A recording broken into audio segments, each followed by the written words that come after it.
Namaskar and a very warm welcome to this edition of ILETS Innovation Talk. Today, we are honored to have the Chairman and Managing Director of Artificial Limbs Manufacturing Corporation of India, Elimco, Mr. D.R. Sareen with us. A brief about the ILETS Innovation Talk. ILETS Innovation Talk is a series of virtual dialogue between prominent policymakers of the central government, state governments, certain PSU leaders, and as well as captains of industry. Over the last 18 months, ILETS Innovation Talk has become one of the topmost virtual forum to bring all these stakeholders at a common platform to discuss the scope and opportunities and also the innovations which they have been spearheading in their ecosystem. The primary objective of this online virtual program is to foster a culture of innovation and also to propagate the best ideas, best practices, and initiatives which our public sector leaders have been taking in their respective domains. So I am indeed very privileged, honored, and delighted to welcome here today the Chairman and Managing Director of Artificial Limbs Manufacturing Corporation of India, Mr. D.R. Sareen, with us. A brief introduction of Mr. D.R. Sareen. In addition to serving as the CMD of Elimco, Mr. Sareen has also been working as Deputy Chief Commissioner of Persons with Disabilities in the Department of Empowerment of Persons with Disabilities, Divyangjan, in the Ministry of Social Justice and Empowerment, Government of India since 2020. And in Elimco, he has been serving as a CMD since 2014. D.R. Sareen has done his post-graduation in business administration, holds a degree in law, and also a postgraduate diploma in personnel management and industrial relations. Mr. Sareen has been a member of various professional bodies, including Indian Institute of Personnel Management and Press Club of India. Mr. Sareen has a vast experience of working in various Government of India organizations for the last more than 30 years, which include, but not limited to, IGNOU, AIMS, NCR Planning Board, National School of Drama, Ministry of Culture, Government of India, and National Seeds Corporation, etc. In the capacity of Chairman and Managing Director of Artificial Limbs Manufacturing Corporation of India, Mr. Sareen has been interacting with the public across the country in order to implement various social welfare schemes of the Government of India, which are directly benefiting to the public at large. For the noble cause and noble services being rendered by Elimco in general and Mr. Sareen in particular, both the organization as well as CMD of the organization have been bestowed with numerous awards and accolades by the Government of India. So with this basic objective, my first question to CMD Elimco, please elaborate us on the scope of activities of Elimco and how it has been serving the larger mankind and larger society at large. CMD Elimco. Thank you very much, Mr. Mishra. Let me just straight away tell you what is the scope of work of Elimco today, and has been there for the last more than 50 years, since inception in 1971. We are actually major implementing agency of government's two schemes. One is the ADIB scheme, assistance for persons with disability for fitting and appliances. And the other one is Rashtriya Vayushri Yojana, which has recently been given to us, which is to serve the senior citizen of India. Apart from that, we are also partners, CSR partner to major PSUs, and we have a dealer distributor network also. And we also undertake supplies to aids and assistive devices to state government.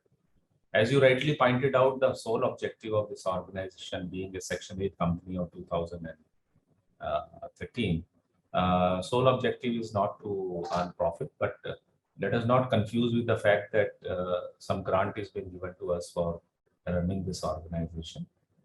We have to earn our own profit for running this organization.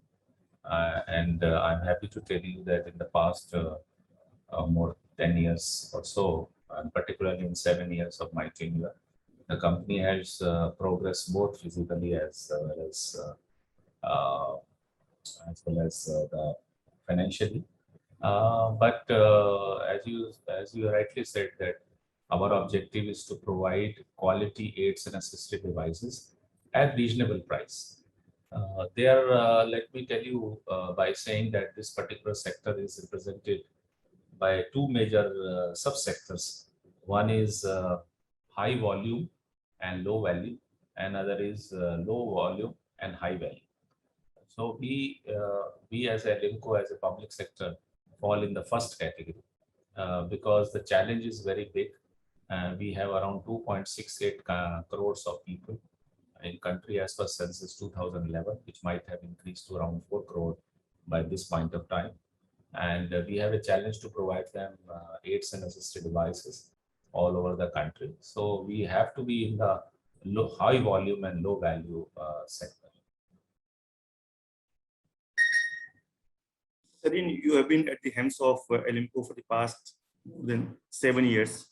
You must have seen many journeys, ups and downs in Elimco's journey. The past 18 months must have disrupted entire operations, whether I talk of the general operational flows, or I talk of the employee engagement, employee morale, or I talk of the smooth operations of the overall organization. So what were the challenges which you faced in the 18 months of this pandemic? And how were you able to ensure that the employees are motivated enough and they are aligned with the company's objectives?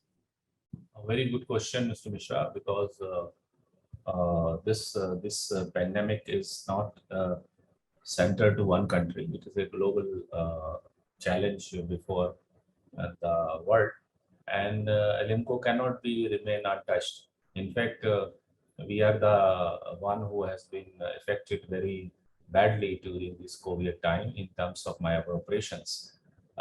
You might be knowing that our main way of distribution is through camps activity, where we do the first assessment of the people, and with large gathering, we distribute the aids and assistive devices.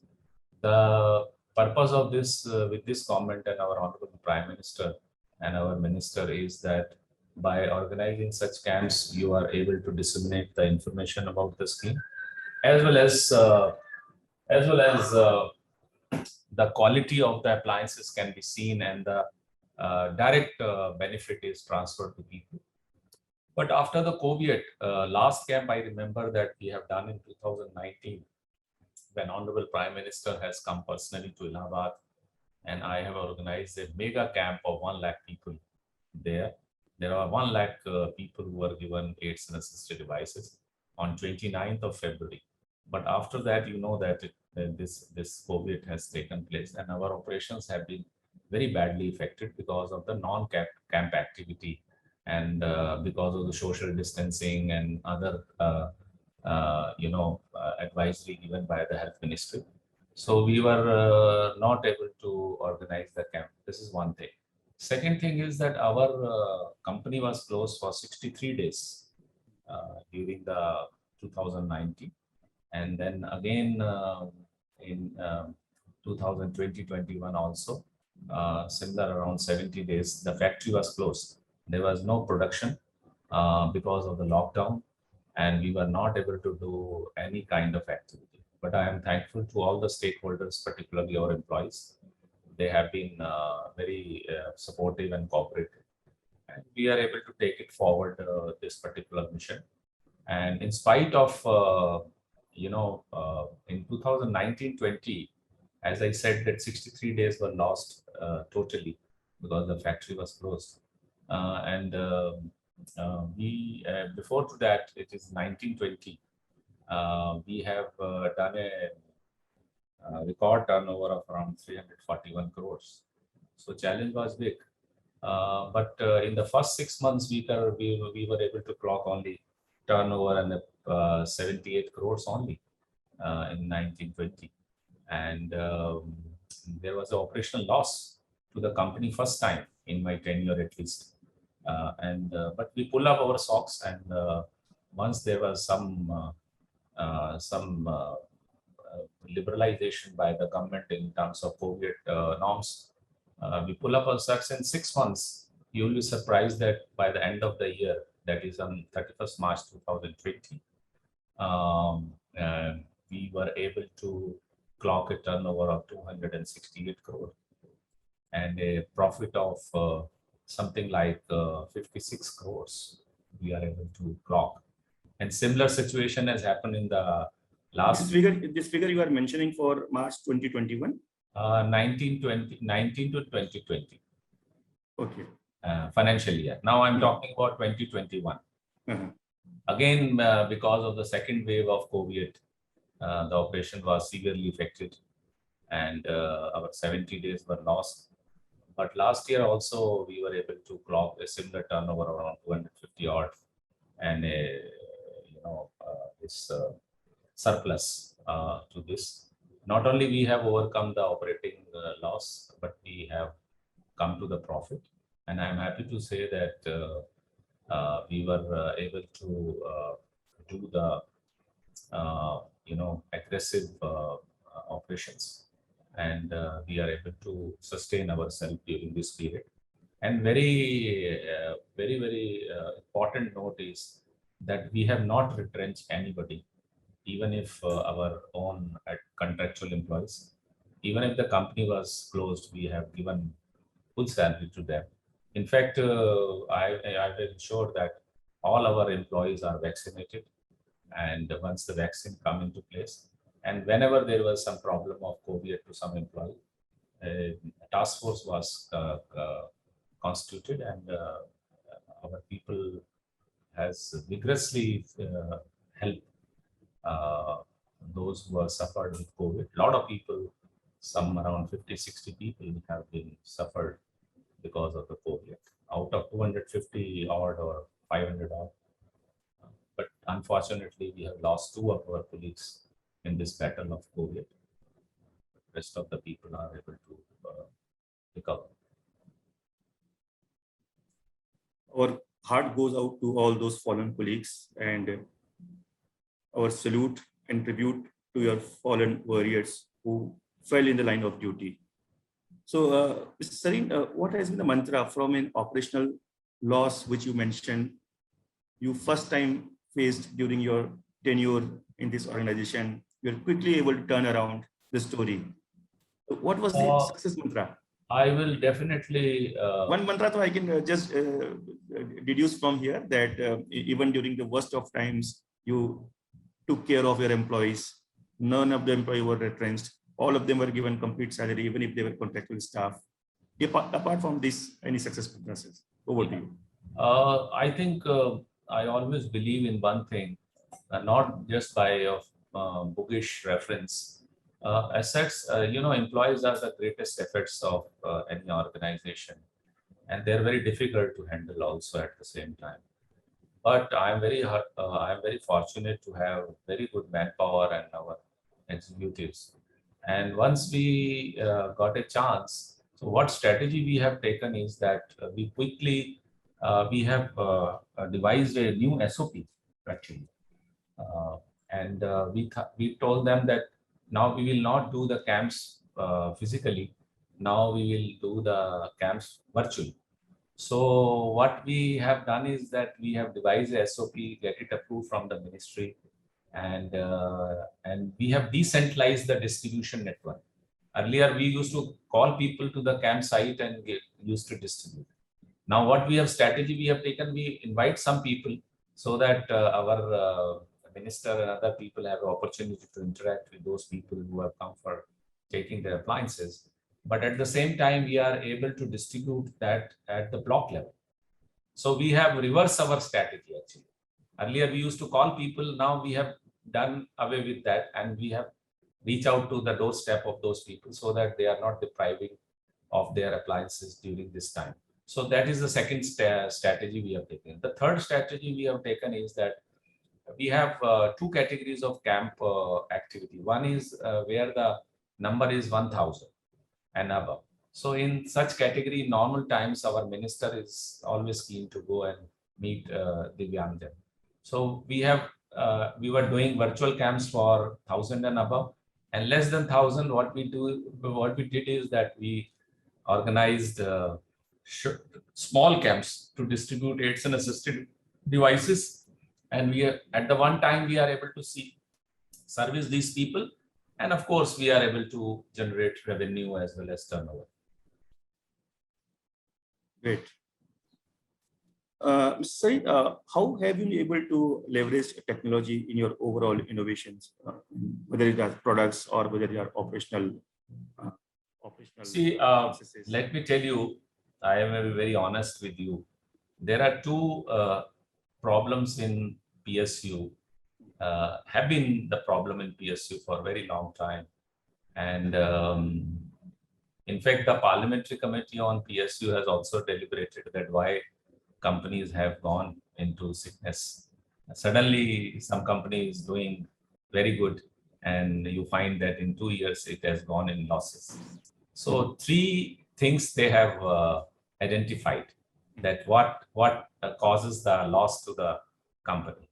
First and paramount is, of course, the technology which you said. If I give you some example, not for any, criticizing those companies, but just to give and cite an example to you. See, you see the HMT, you see the ITI. These companies were doing very well. I remember that in my young age, there used to be a queue for getting an HMT watch.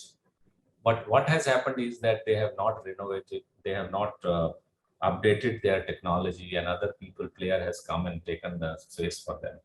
And you finally find any watch today of HMT. Similar with the case of tractors and ITI and BSNL, like you can name any number of. The one very important thing is that technology, and with technology I say diversification. This is two things that one has to take care.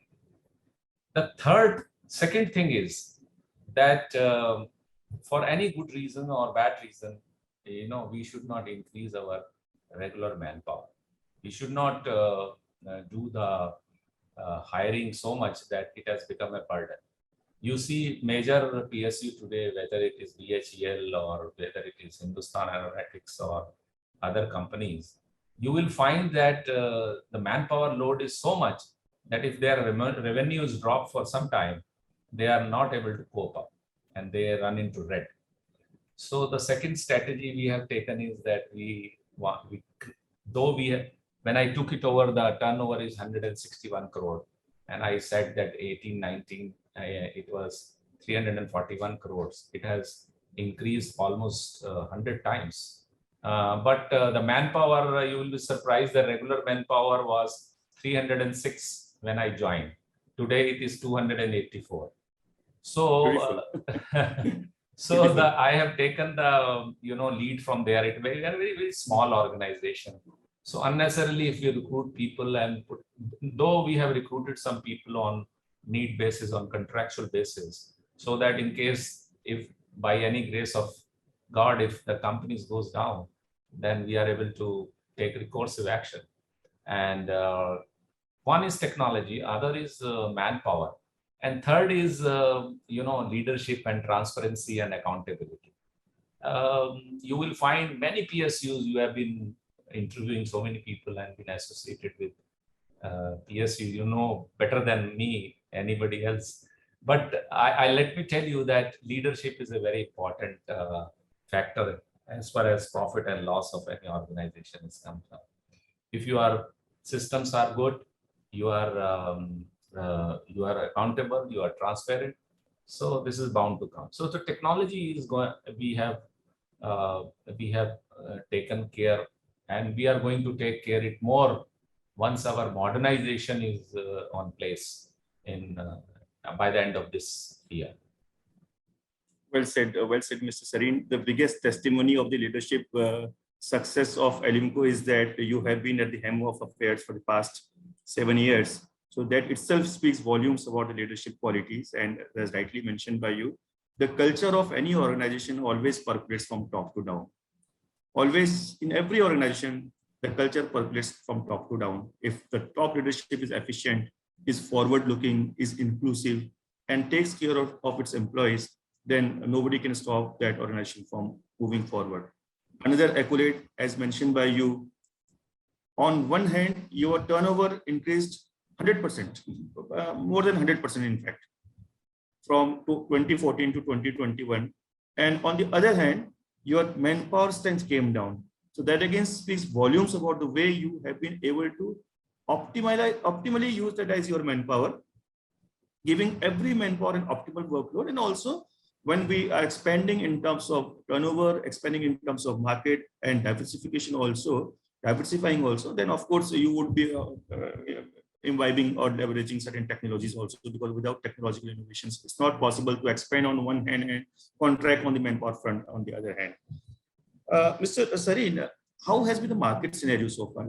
I see from your website that Elimco has been exporting, apart from in India, it has also been exporting its products to neighboring countries in Africa also. Yeah. See, the problem with the Elimco is that I said, as you introductory remarks, you said that it was inception in 1976. It started its operation, but it has sweet and sour days for it in the journey of something like over around 50 years.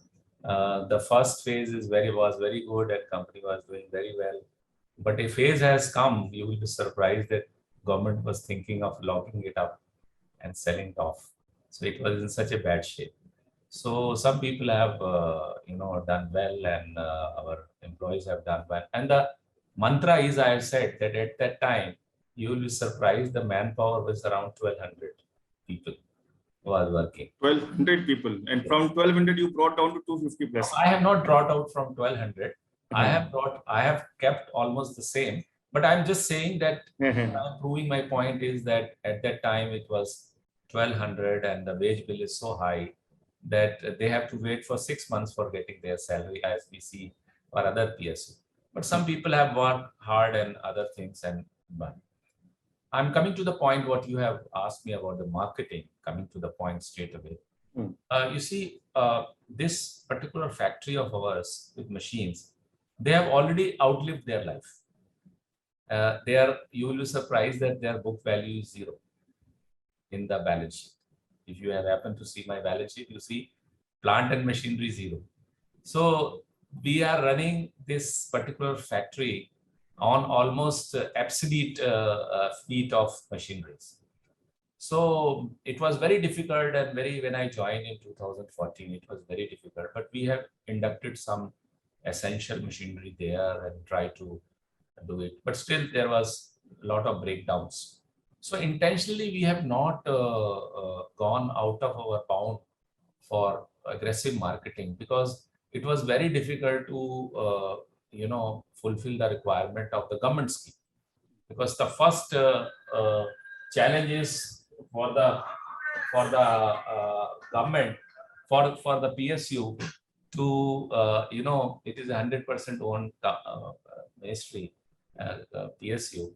So first I have to you have to serve my masters. My masters are ministry and the government. So I have to fulfill their requirement first. So what we did is that we kept first focus is on government, but at the same time we have developed the other revenue opportunities also. And I'm happy to tell you that in 2014 the government and non-government ratio was 90-10. 90% from the government and 10% from other than government. Today it is 60-40. And actual terms, because the turnover has increased, in real terms it has increased manifold. So we have done two strategies. One is, of course, once we cater to the need of government, we have never denied government that responsibility for which this corporation has been inserted. But at the same time, we have developed our channel.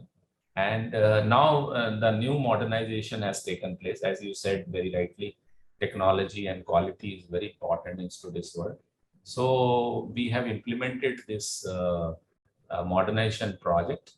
And I'm happy to tell you that by March 2022, construction work is almost 99% over and machineries are being taken. And after that, and what we have done is that we have already started our marketing strategy, in a sense that recently I have made a presentation, because earlier there was no, even if I do marketing strategy, there was no capacity for me to, service them, and no quality of that standard to export. So what now we are going to get it. So I have taken up the matter with Ministry of External Affairs, and I have made a presentation before the 68 countries head of embassies to take it forward. And I'm happy that good response has been coming. And we are also getting side by side the other procedural formalities like getting certification of our products for international qualities. And also to get procedurally right for export. At the same time, we are also going to use our spare capacity to share with other industries to generate revenue. So we have a very good plan ready for us. It is not that, so simultaneously we are working. It is not that once the modernization is over, we start thinking then what to do next.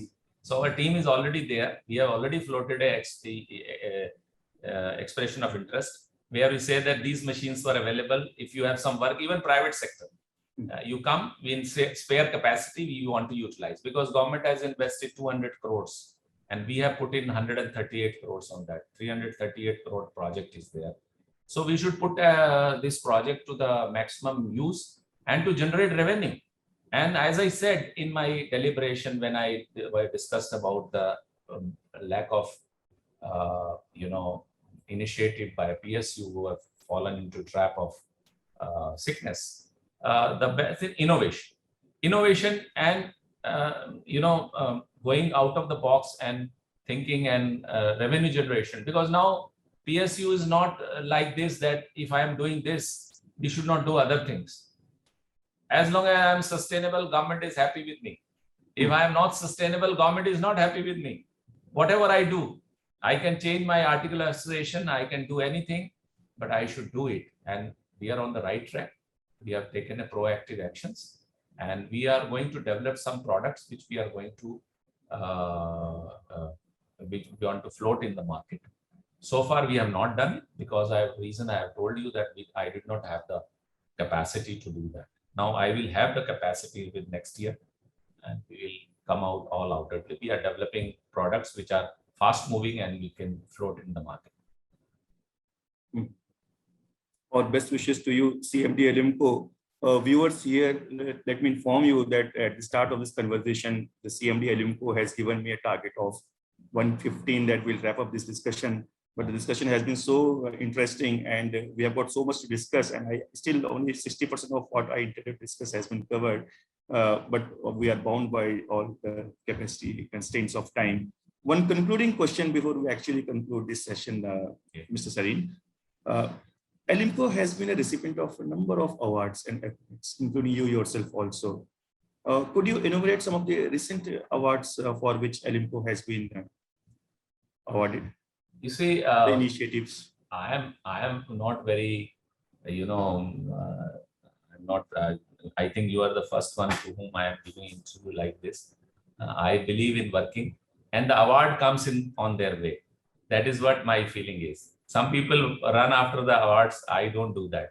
I said that if you are working, people will recognize you one day or other. It may take little more.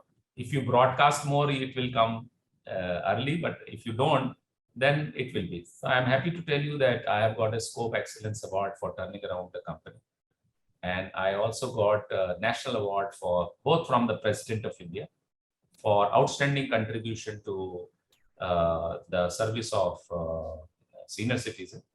And recently we have got an award from Institute of Cost Accountant in 2019 during COVID times for best costing policies being done by the manufacturing company. We have got the first position in national wide, and we are very, very, very sensitive about cost reduction and costing of our product, because we have to reach out more people actually.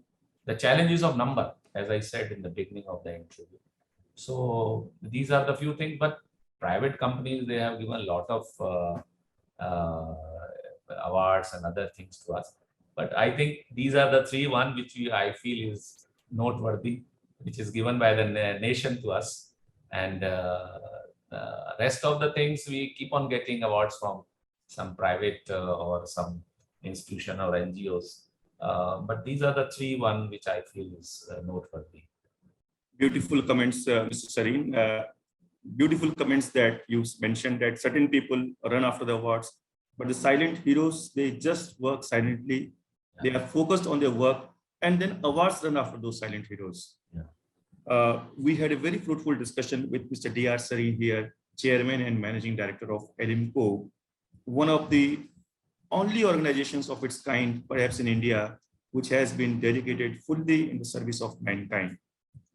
With a very focused and efficient leadership at hand, we are sure that Elimco will climb new heights under your command.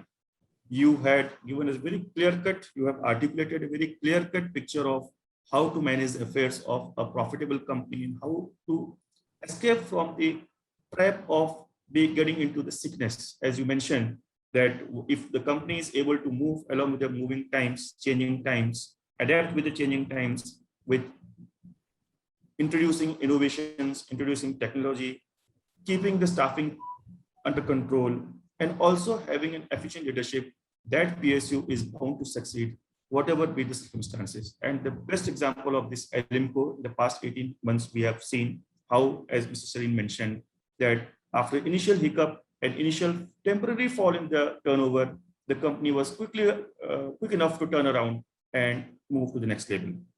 With this, we come to the conclusion of this. I just want to make my last comments on this. Yes. Which I have forgotten to tell you. See, when I joined in 2014, people used to say that a lot of CMDs have come and they have given lectures and go away. But one thing I am able to come across to my employees, my executives, that now they are very clear in their mind. I told them that the future of PSU, I am going to retire in 1.5 years, you know. I told them this organization belongs to you. And the future of PSU is, as long as you are doing profit, you are serving the purpose for which you have been accepted, and you should keep the weight of wage bill to the bare minimum. You are able to run it for a very long time.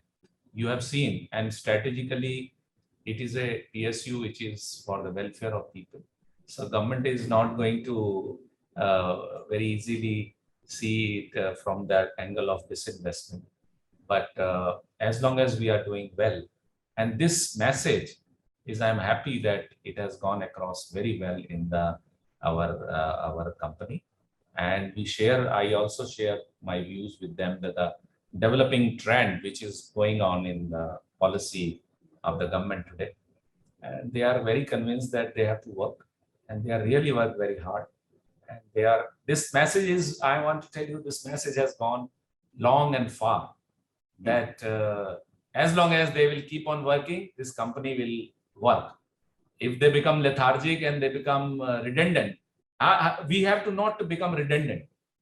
We have to remain purposeful. You see, and in our family also, if somebody is redundant, he is retired. Exactly. So it is in the same way. Last comments I wanted to make you that my employees are my asset, and we are able to, we have able to, communicate this at the last level, last mile connectivity we have with the people, and they are convinced that they are working, and they work, this company will grow. Thank you very much.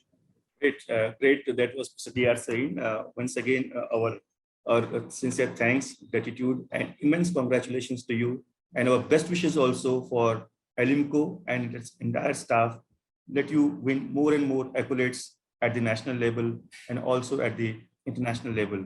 You could not have summed it better, Mr. Sareen, when you mentioned that the company Elimco actually belongs to the employees. That is the best example of democratization of the entire corporate culture.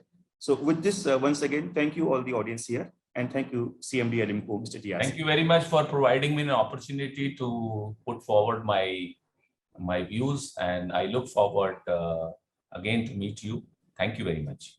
Thank you, sir. Best wishes.